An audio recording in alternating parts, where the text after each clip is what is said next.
Apalagi yang belum menikah, wajib denger ini.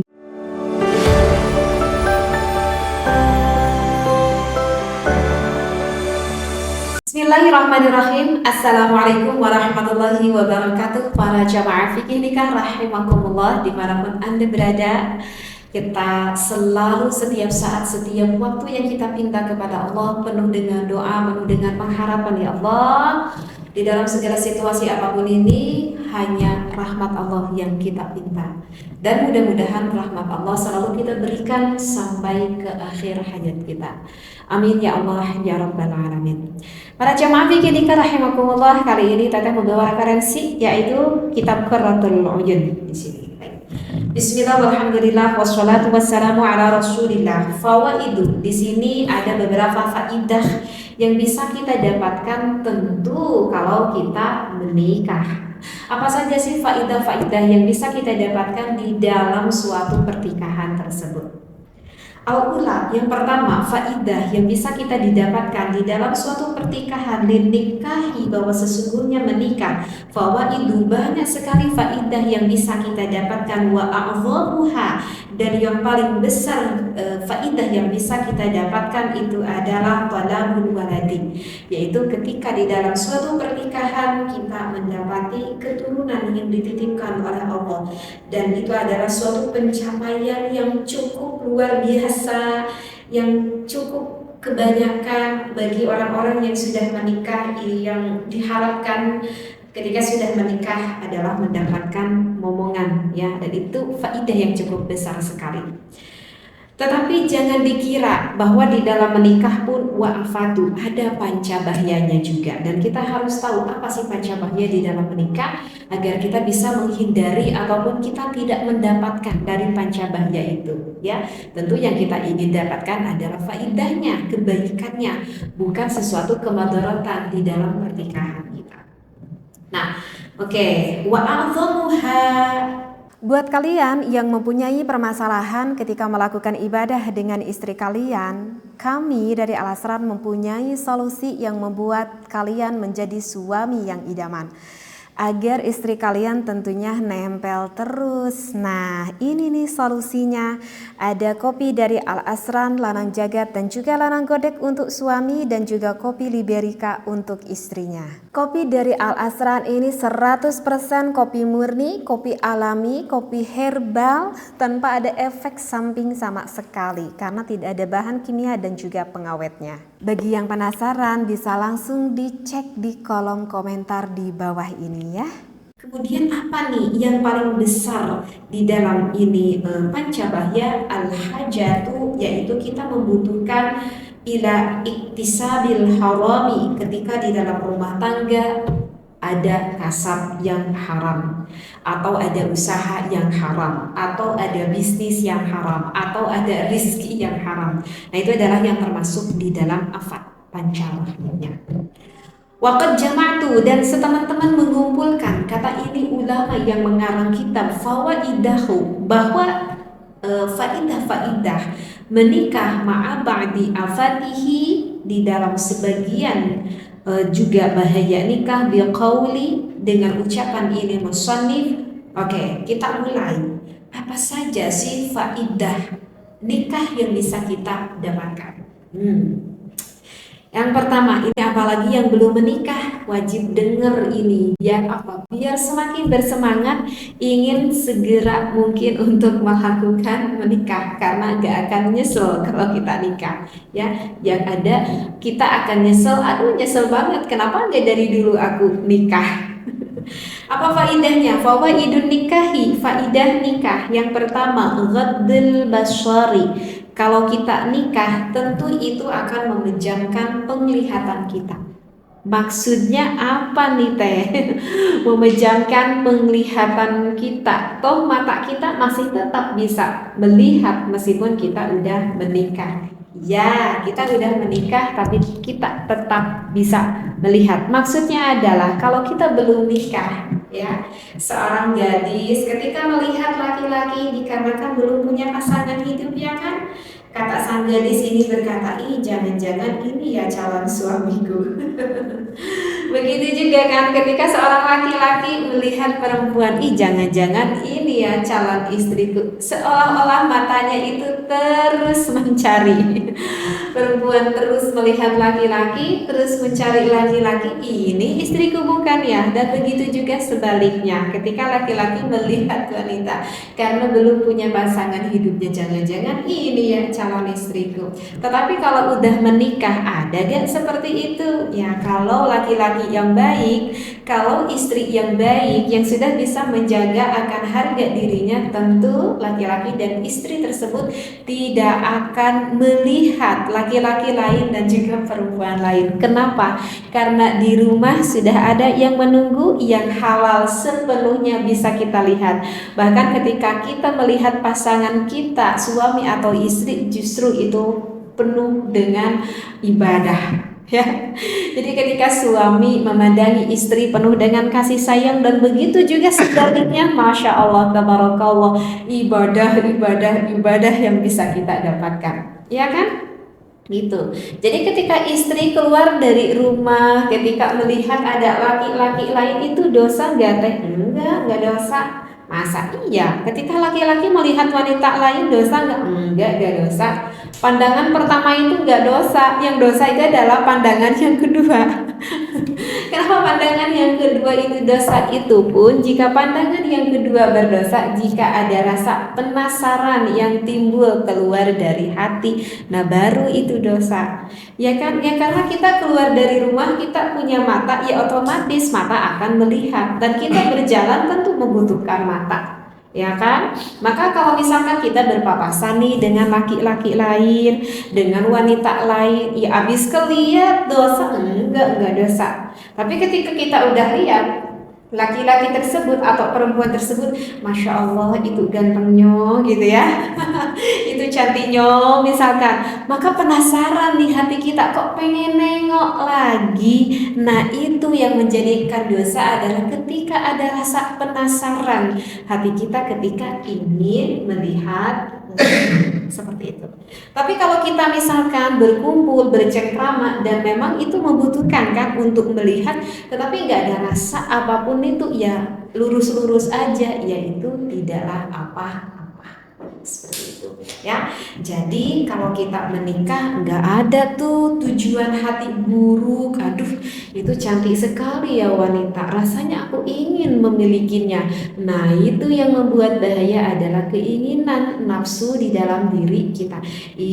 Si hati langsung bilang nih, mengingatkan kita, kan kamu sekarang udah punya istri di rumah, jangan macam-macam. Nah itu. Oke, dikarenakan kita udah punya pasangan, ya udah kita pulang ke rumah, ini ya Allah, istriku yang halal aku lihat. Bahkan ketika aku melihat istriku, begitu pahala yang banyak sekali yang bisa aku dapatkan. Ya, itu adalah hikmahnya di dalam menikah. Ghaddul basari, bisa meraksa akan penglihatan mata kita yang lebih dalam hati kita. Kemudian yang kedua, apa nih faidahnya? Tahsinu farji. Kalau kita menikah itu akan meraksa, akan menjaga akan farji kita. Mau laki-laki tentunya dan mau perempuan, itu lebih dijaga. Kenapa? Karena sudah ada di rumah yang halal, ya. Manusia memang udah fitrahnya dari Allah memberikan ada naluri, keinginan, rasa syahwat di dalam biologis, dan itu memang sudah fitrahnya yang Allah berikan kepada kita.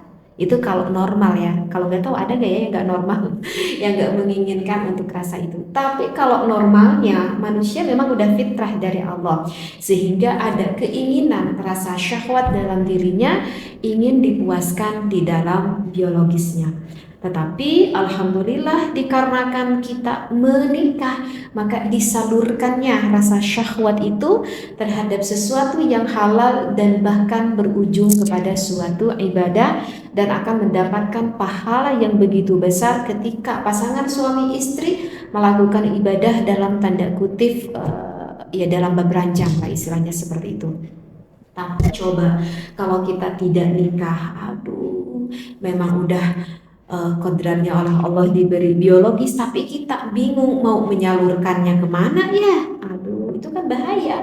Na'udzubillahi min dzalik. Sehingga kalau sebagian orang yang tidak mendapatkan maksuman dari Allah, yang tidak mendapatkan pengraksa, kalau ibarat gak dapat apa ya, gak dapat benteng gitu dari Allah, na'udzubillah, belum menikah banyak sekali kita menemukan kasus laki-laki ataupun kasus seorang perempuan yang sudah tidak berjaga, yang sudah tidak status perawan lagi.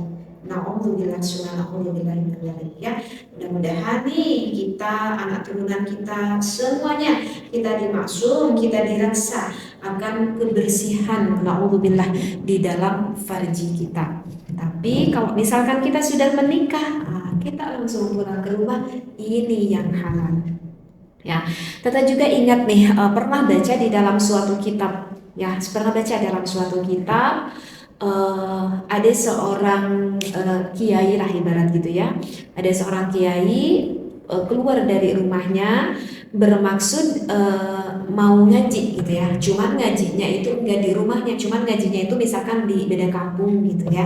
Nah, ketika ajengan tersebut atau kiai tersebut keluar dari rumah hendak mau ngewur gitu ya ke kampung sebelah gitu. Nah, ketika di perjalanan itu kan, kalau zaman dulu kan beda dengan zaman sekarang ya. Kalau sekarang kan kamar mandi itu sudah ada di posisi rumah, di dalam rumah kita masing-masing. Kalau zaman dulu itu jarang. Bahkan ketika dulu teteh kecil kan, teteh pernah ngalamin gitu ya, ketika masih TK, masih SD tuh kalau mau mandi itu ke jamban umum ya, di kampung kita tuh ada jamban umum, sehingga kalau mandi itu berboyong-boyong gitu keluar, karena jarang banget yang punya kamar mandi di dalam rumah. Kalau dulu kan seperti itu. Nah, itu kiai, itu ajengan ketika mau ngaji tanpa disengaja, ingat ini tanpa disengaja, bukan disengaja, tanpa disengaja, matanya itu melihat ada seorang wanita terlihat auratnya ketika sedang mandi. Jadi ketika mandi, wanita lain, mungkin tetangganya, kalian gak tahu siapa, mandi terlihat auratnya. Dan memang secara alamiahnya, memang secara normalnya, dan memang itu adalah fitrah yang Allah berikan, ajengan tersebut, kiai tersebut kok ujuk-ujuk tiba ada apa ya? Ya mungkin kita udah paham ya, ada rasa syahwat yang cukup menggelora gitu ya. Padahal itu sang kiai nggak sengaja ngajak melihat, enggak gitu, cuman sekelibat aja. Tetapi itulah nalurinya manusia. Maka apa yang dilakukan oleh kiai tersebut, tidak melanjutkan mau pergi ngewuruknya, ngajinya, tetapi lekas langsung pulang ke rumahnya. Apa yang dilakukan kiai tersebut? Kemudian kiai tersebut melakukan ibadah kepada istrinya, menyalurkan kepada hal yang memang halal dan justru Allah ridho. Ya, bisa dipahami di sini. Maka lantas setelah itu sang kiai melakukan mandi besar, kemudian berangkatlah untuk mengaji. Ya, karena itu memang udah fitrah naluri yang Allah berikan. Rasa itu ada, baik seorang laki-laki ataupun perempuan, disalurkanlah kepada sesuatu yang halal, pasangan yang ada di rumah kita. Tapi teh geningan sekarang kita sering ya mendengar, meski udah punya pasangan di rumah yang halal, kok kita masih sering dengar ada yang suka jajan di luar. Na'udzubillahi min dzalik. Berarti pernikahannya tetap orang tersebut tidak mendapat maksuman dari Allah, tidak mendapat benteng, tidak mendapat penjagaan dari Allah. Na'udzubillah, summa na'udzubillah min dzalik. Ya, mudah-mudahan sekali lagi kita selalu berada di dalam lindungan rahmatnya Allah, maksuman dari Allah. Ya, nah itu adalah hikmah yang kedua, faidah yang kedua di dalam menikah, tahsinu farji, meraksa, menjaga akan farji kita. Kemudian apalagi nih faidah yang bisa kita dapatkan yang orang lain tidak mendapatkan ketika tidak menikah, yaitu waraja naslin darin. Di dalam suatu pernikahan kita mengharapkan mempunyai keturunan, bahkan darin, bahkan banyak di sini dikatakannya. Kata teteh, kalau menikah kita dapat punya anak, tapi banyak kok teh yang nggak nikah, belum nikah tapi udah punya anak duluan. Iya, bisa aja kalau Allah berkehendak belum nikah punya anak, naudzubillah. Tetapi kan itu hal yang diharamkan oleh Allah. Kan kita gak pengen dalam hidup kita penuh dengan bendunya Allah, kan kita gak pengen. Yang kita harapkan justru kita ingin dalam hidup ini mendapatkan rahmatnya Allah. Ya kalau pengen kita dapat rahmatnya Allah, kalau pengen kita dapat keturunan, ya udah kata Allah nikah dulu, seperti itu ya. Meskipun sekarang bagi sebagian orang, masya Allah, tabarakallah ya, zaman sekarang udah aneh-aneh ya. Sekarang banyak sekali orang yang menikah tetapi tidak menginginkan keturunan. Memang itu keputusannya dan itu adalah hak dia. Memang ya. Itu sekarang banyak loh di kota-kota memang menikah itu sengaja dia di KB, sengaja dia itu gak pengen punya anak. Baik suaminya, bagi istrinya juga sekarang memang gak pengen aku tuh punya anak. Ya, sebab bahkan sekarang sudah ada kan komunitasnya bagi orang-orang yang sengaja dalam suatu pernikahannya itu tidak mengharapkan mendapatkan keturunan. Sedangkan yang diperintahkan oleh Rasul justru kenapa kita diharuskan menikah, salah satunya agar kita itu mendapatkan keturunan, bahkan darin kata Rasulullah, bahkan lebih banyak itu lebih baik. Kenapa? Karena tujuannya kalau kita punya anak, tentu kita akan membelajarkan kembali agama Islam kepada anak kita. Tujuannya agar semakin mengembang agama Islam di muka bumi ini. Makanya Rasulullah menghimbau lebih banyak anak itu lebih baik. Tujuannya itu agar lebih semakin berkembang, biar lebih semakin pesat agama Islam di muka bumi ini. Meskipun dengan bahasa daring, dengan bahasa banyak, itu sebetulnya kembali lagi kepada suatu kemaslahatan terhadap keluarganya masing-masing ya. Seperti itu. Karena kan ada juga kan di sebagian keluarga ini kata dokter itu nggak boleh ini sang ibu punya anak lebih dari 3 karena anak pertama sesar, anak kedua sesar, anak ketiga sesar, sehingga dibatas nih kata dokter nggak boleh karena ini adalah untuk menjaga fisik kesehatan sang ibunya misalkan. Nah itu kan berarti itu tergantung kemaslahatan akan setiap keluarga seperti itu ya. Dan insya Allah ya di sini tuh mudah dipahami. Kemudian apalagi nih faidah yang bisa kita dapatkan, tasfiyatul qalbi, kalau kita menikah itu dapat membersihkan hati ya. Kada taqwiyatuh, bahkan bukan hanya membersihkan hati, bahkan bisa lebih menguatkan hati kita di dalam pernikahan itu ya. Di dalam suatu pernikahan awal mula ada sosok seorang suami dan sosok seorang istri. Ada 2 jenis makhluk hidup yang berbeda, tetapi di dalam suatu pernikahan itu seolah-olah menjadi satu ya. Jadi satu gitu. Nah makanya kita itu sebelum menikah kita itu harus benar-benar paham akan tujuan hidupnya itu untuk apa. Untuk apa tuh kita nikah? Tujuannya itu untuk apa? Sebetulnya di dalam tujuan kita menikah yaitu adalah 2 sosok yang menjadi satu agar bisa saling mengingatkan, saling mendukung, saling di dalam segala kebaikan agar nanti menuju kita ke akhirat bersama-sama. Seperti itu. Jadi seorang suami berkewajiban mendidik istrinya agar menjadi sosok wanita yang lebih dekat kepada Allah. Begitu juga sang istri yang selalu bisa mengingatkan kepada sang suaminya agar selalu semakin dekat kepada Allah. Karena ia tetap aja meskipun kewajiban seorang suami mengingatkan istrinya, tetapi tetap sang suami adalah manusia yang mungkin saja tidak luput dari salah dan juga tidak luput dari lupa. Maka di sini ada peran istri yang selalu mengingatkan kepada sang suaminya seperti itu. Maka ia pantaslah di dalam suatu pernikahan justru itu akan lebih membersihkan hati seorang suami dan juga istri dan bahkan bisa saling menguatkan. Yaitu pun kalau suami istrinya yang bagaimana ya, yang memang benar-benar penuh dengan ilmu dan dimanfaatkan ilmunya tersebut. Bahkan di dalam menikah kalau misalkan suami istri itu bercampur gaul melakukan ibadah biologis, ya, itu hikmahnya akan membersihkan hati. Ya, betul. Jadi kalau suami istri melakukan ibadah itu hikmahnya bisa membersihkan hati. Masya Allah, tabarakallah. Nah, dan itu tentu tidak akan bisa kita dapatkan kecuali di dalam suatu pernikahan. Kemudian adalah ibadati, akan ibadah kepada Allah, ya. Kada istirahatu, begitu juga istirahatnya orang, min tadbiril manzili, di dalam mengatur rumah tangga, wa takallufi, dan juga pamerdi, apa ya pamerdi ya, riyadhatun nafsi, yang untuk lebih ngelatih diri kita, farai waktafi, dan juga harus menjaga akan mengalap cukup, wal ghina, dan juga kesugihan. Kesugihan itu apa ya? Kekayaan.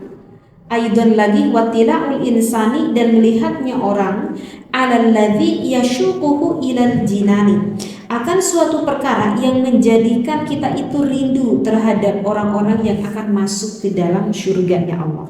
Barusan sudah jelas ya bahwa di dalam pertikahan itu riyadhatun nafsi, itu bisa menjadikan suatu pelatihan bagi diri kita untuk saling menjaga diri, menjaga dikarenakan nafsu yang ada di dalam diri kita.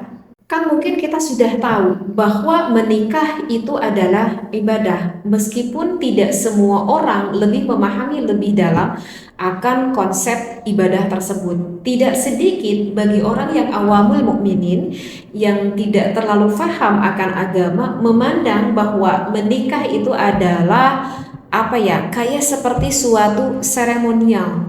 Itu adalah sangat-sangat salah besar. Makanya ketika kita berijab qabul mau menikah, maka diarahkan baca syahadat dulu kan, baca istighfar dulu kan. Maka itu dari pihak yang menikahkan, misalkan ada KUA gitu yang menikahkan, kita baca syahadat dulu bareng-bareng. Itu adalah menghimbau, dikhawatirkan ini tidak mengerti bahwa menikah tujuannya adalah ibadah. Maka kalau tujuannya ibadah, berarti kan sebelum kita menikah kita sudah mengetahui dulu mau dibawa kemana rumah tangga kita ini. Tapi kalau kita bertujuannya untuk menikah, maka kita sudah paham tujuannya ingin di dalam suatu pernikahan ini ingin lebih mendekatkan diri kepada Allah bersama dengan keluarga kecil yang kita cintai.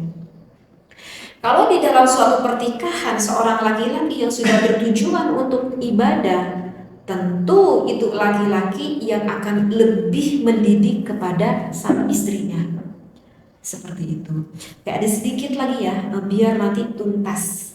Dan wal afat, dan kemudian pancabahya yang didapatkan di dalam menikah itu adalah al-ajzu anil halal, ketika sang suami apes memberikan rezeki yang halal kepada keluarganya, wa an huquqiha fi kulli halin, dan ketika sang suami tidak bisa memberikan hak-hak khusus untuk sang istrinya. Berarti ini yang lebih pertama sekali ditekankan atau dibebankan, yaitu terhadap seorang suami. Karena sebetulnya memang beban yang paling berat itu adalah sosok laki-laki ataupun seorang suami. Ketika seorang suami berijab qabul dengan sosok satu perempuan sehingga dia syah menjadi istrinya, maka pada saat itu kewajiban yang dulu di pundak ibu bapaknya berpindah di pundak suaminya atau laki-laki tersebut. Maka seorang suami berkewajiban itu bukan hanya sekedar memberikan nafkah berupa uang setiap harinya atau setiap bulannya. Bahkan itu sangat pertanggungjawaban yang cukup besar sekali ketika seorang suami memberikan nafkah kepada istrinya dengan sesuatu yang tidak halal, justru memberikannya dengan sesuatu yang haram. Maka jika seorang suami memberikan rezeki yang haram kepada istrinya, jangan mengharapkan di dalam rumah tangga istrinya itu bisa selalu indah jika dipandangnya. Karena seorang istri yang bisa selalu indah dipandang suami itu adalah khusus bagi seorang wanita yang salihah. Dan kita mau mengharapkan wanita atau istri kita mau menjadi solihah bagaimana? Toh sang suami memberi rizki kepada istrinya setiap hari dengan rizki yang haram. Sedangkan rizki yang haram kemudian dimakan mendarah daging, itu bisa menghitamkan hati kita, mengikis akan keimanan kita setiap waktu, setiap harinya. Maka sangat sulit sekali kalau kita mendapatkan istri yang salihah kalau suaminya aja yang tidak bisa menjaga, meraksa akan rizkinya. Maka ini yang pertama harus didengar, wahai para suami. Kemudian kalau misalkan sang suami alhamdulillah bisa memberikan rizki yang halal terhadap istrinya, tentu yang diharapkan itu bukan hanya sekedar halal, tetapi yang diharapkan ini rizki udah halal juga memberikan keberkahan. Berarti lebih berlipat-lipat pahala kebaikan yang bisa didapat. Akhirnya kewajiban itu pun bukan hanya sekedar di sana saja, bukan hanya sekedar setiap hari dapat memberikan uang dan keamanan, tetapi apa kewajiban yang lain yang banyak sekali dilupakan oleh para suami, yaitu membina sang istrinya dari segi mental. Itu adalah kewajiban suami. Yang kedua adalah membina istrinya dari segi spiritual, keagamaan. Itu juga kewajiban suami. Jadi tidak cukup kita hanya memberi rizki yang halal. Yang kedua, jaga istri kita dari keamanan mentalnya, agar istri kita menjadi sosok wanita yang cukup tangguh, kuat di dalam menjalani hidup, agar keimanannya itu tidak goyah. Itu berhubungan dengan mental. Kedua, berikanlah setiap waktu istri kita itu segi spiritualnya, agar hatinya, agar dirinya istri kita itu bisa lebih mendekatkan kepada Allah. Ya. Jika istri kita udah paham agama, setiap harinya selalu berkembang sedikit-sedikit, esok hari ketika kita punya anak, maka tentu istri adalah partner kita. Ya. Maka kita seorang suami memberi amanah kepada istri kita. Wahai istriku, ketika aku hendak keluar mencari nafkah, aku titip anakku padamu. Gitu kan suaminya bilang. Itu suaminya tuh keluar dari rumah dari jam 8, pulang jam 4 sore kerja misalkan. Istrinya ada di rumah yang merawat anaknya. Maka itu sudah kewajiban istrinya loh, sosok seorang ibu ketika mendengar dhar dan zuhur, anaknya belum sholat. Kewajiban ibunya, anakku lagi main, cari anakku karena belum sholat. Ya, udah jam 2 anakku tuh belum sholat. Jangan ini sang ibu lagi asyik aja lihat TikTok nggak henti-henti, anaknya dilupakan belum sholat zuhur. Yang berdosa siapa? Istrinya, karena sang suaminya sudah memberi sudah memberi amanah kepada istrinya. Seperti itu. Orang lain ketika udah jam 3 sore, anak-anak tetangga pada ngaji, anak kita mah tetap aja masih main. Kita diamin aja sama kita sang ibunya. Ya. Lagi apa? Ibunya masih santai aja, asik gitu nonton TikTok. Nah, begitulah. Maka pentinglah seorang suami memberikan spiritual yang begitu dalam kepada istrinya.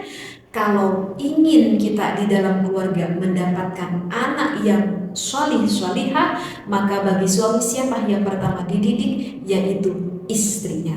Kalau istrinya sudah bisa semakin mendekatkan kepada Allah, kalau punya anak, tentulah nanti oleh istrinya atau oleh seorang ibu kepada anaknya akan mengajarkan kembali perilaku yang baik juga. Ya, begitulah. Itu semua bermula dari siapa awal mulanya? Yaitu dari seorang suami. Masya Allah, tabarakallah. Jadi faidah-faidah itu semua bisa kita dapatkan di dalam suatu pernikahan. Intinya jika kita faham agama dan kita bisa mengamalkan akan isi dari kandungan ilmu agama yang kita dapatkan. Mudah-mudahan Ini pepatah yang Teteh baca sedikit di dalam kitab Qurratul Uyun selalu memberikan kemanfaatan bagi kita semua, wabil khusus bagi yang sudah berumah tangga. Wallahu a'lam. Wassalamualaikum warahmatullahi wabarakatuh.